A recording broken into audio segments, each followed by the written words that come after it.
Welcome to Mr. Reinhold's courtroom. All rise for the Honorable Judge Reinhold. Not that Judge Reinhold. Thank you. You may all take your seats. Would the prosecution begin? Thank you. Ladies and gentlemen of the jury, Judge Reinhold, we are here today to prove that Mr. Willie Loman is indeed guilty of demonstrating how the rigid expectations of the American dream can destroy a man's life and his soul. Thank you. Mr. Loman, you are defending yourself. What is your plea? Unknown. Okay. Prosecution, you may begin. Call your first witness. We'd like to call Mr. Howard Wagner to the stand. Mr. Wagner, may I call you Howard? You are the president, as was your father, of the merchandising company that Mr. Loman works for. That's correct? Yes, that's correct. Mr. Loman, Willie, has worked for Wagner's Wealth for over 30 years now. And when Mr. Loman came to you for a new job assignment, how did that conversation transpire? Well, I informed him that we didn't have a position for him anymore.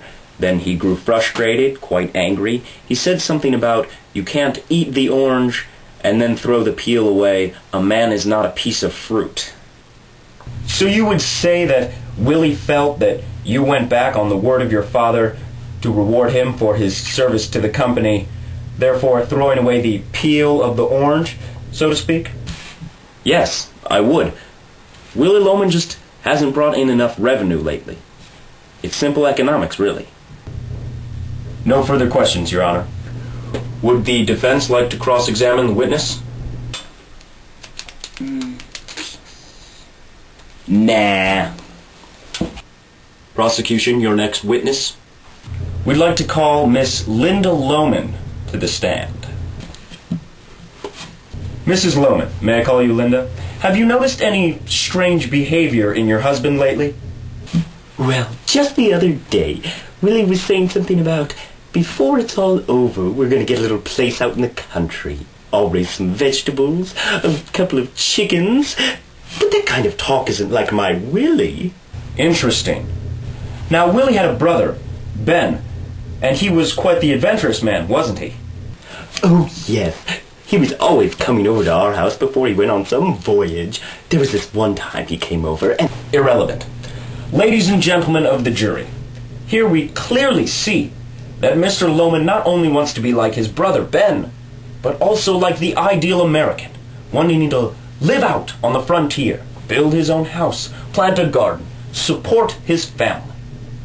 However, his dream is obviously futile, as his family has already grown up, and so is he.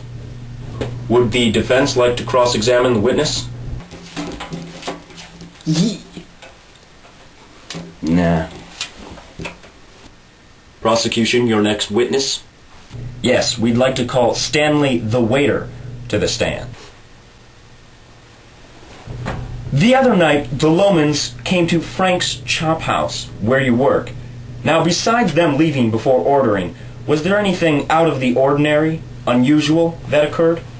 Well, after the two sons left, and as Mr. Loman was leaving, he looked me straight in the eye, and he said, and I quote, "I've got to get some seeds. I've got to get some seeds right away. Nothing's planted. I've got nothing in the ground."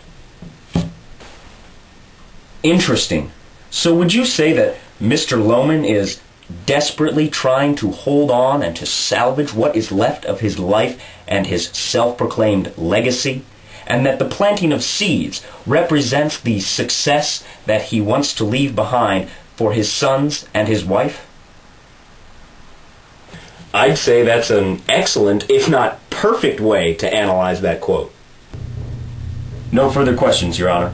Would the defense like to cross-examine the witness?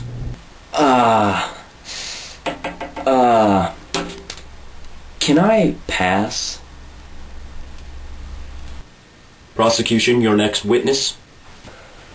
We'd like to call Biff Loman to the stand.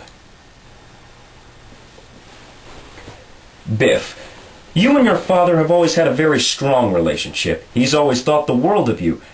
Yet lately, your relationship has been faltering. Why is that?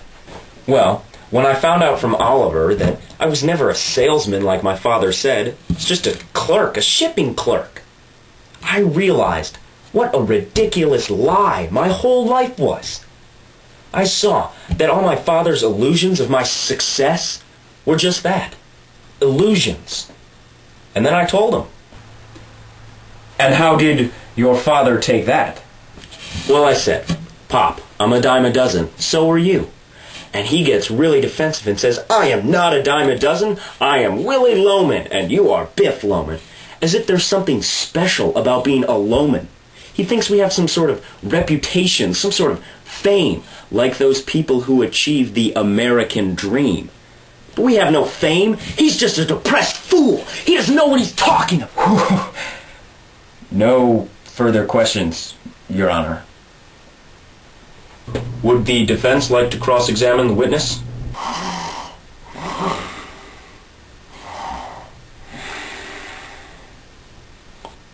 Prosecution, your next witness. We'd like to call Charlie, father of Bernard, to the stand. You've been Mr. Loman's neighbor for quite some time now, haven't you? Yes, Willie and I have been neighbors for years. Willie and I know each... Yes or no will suffice. Now, have you noticed any change in your neighbor's attitude recently? Yes, well... Yes. In what way? Well, just the other day we were talking about work, and I found it really interesting when he said, after all the highways and the trains and the appointments and all the years, you end up worth more dead than alive. And from what I know, he's got quite the life insurance. Ah, so Willie sees that after all his years of hard work, his death, or dare I say suicide, would bring him more money and therefore closer to the American dream than if he were to keep working? That seemed to be his general outlook on the matter. No further questions, Your Honor. You may step down, because God knows this guy's not cross-examining.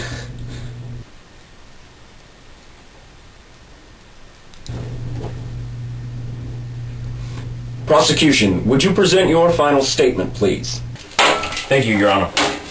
Ladies and gentlemen of the jury, Judge Reinhold, the prosecution has proven, without a doubt, that Mr. Willie Loman is truly guilty of representing how the desire to fulfill the American dream can lead to one's own demise.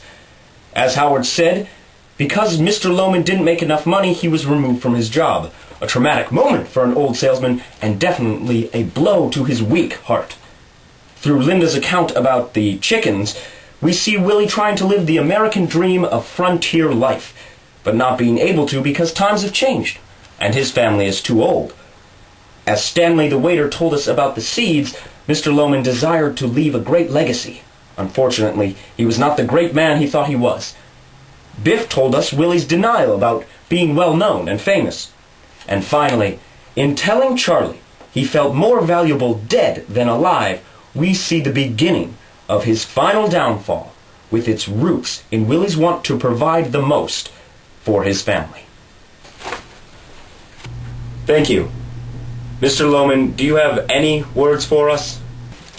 Dolphin, crunchy, calamity, stupor. No. I take that one back. Saving it for later. All right, then. Will the jury please deliberate and then present their decision?